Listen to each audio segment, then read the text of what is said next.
Hello guys, welcome back to our channel और नई video के साथ। तो आज की वीडियो में हम जानेंगे रामायण काल कैसा था और उसके सबूतों को जानकर आप चौंक जाएंगे।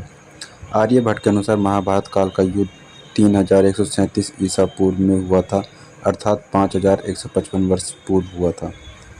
नए शोधानुसार रामायण काल को लगभग 7323 ईसा पूर्व अर्थात आज से लगभग 9541 वर्ष पूर्व का बताया गया, जबकि भगवान श्री राम का जन्म 5114 ईसा पूर्व मास की नवमी को हुआ था। आईआईटी के खड़गपुर और भारतीय पुरातत्व विभाग के वैज्ञानिकों ने सिंधु घाटी सभ्यता की प्राचीनता को लेकर नए तथ्य सामने रखे। वैज्ञानिकों के मुताबिक यह सभ्यता 55 साल नहीं बल्कि 8000 साल पुरानी है।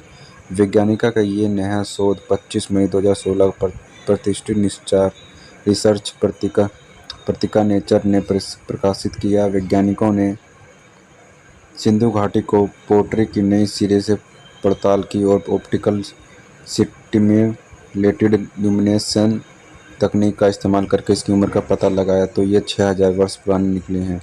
इसके अलावा अन्य कई तरह की शोध यहाँ से पता चली कि ये सभ्यता 8000 वर्ष पुरानी है।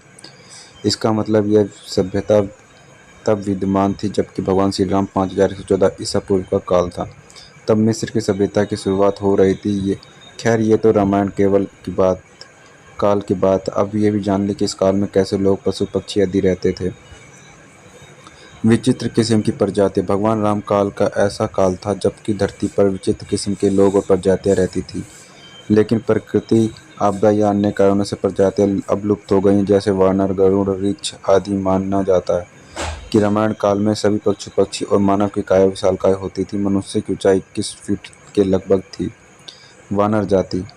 वानर को बंदरों की श्रेणी में नहीं रखा जाता था। वानर का अर्थ होता था वन में रहने वाले नर।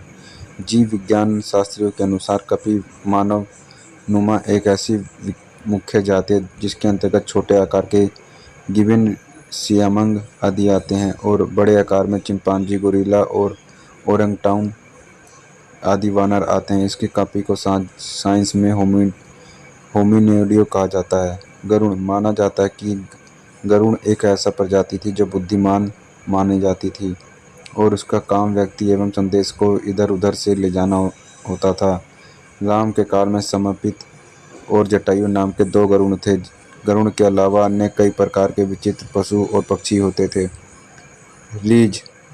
रामायण काल में रीछनुमा मानव भी होते थे।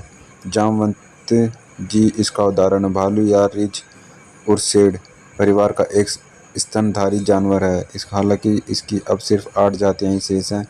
संस्कृति में भालू को वृश्चिक कहते हैं। निश्चित या जामवंत की जाति लुप्त हो गई है, हालांकि ये शोध का विषय है।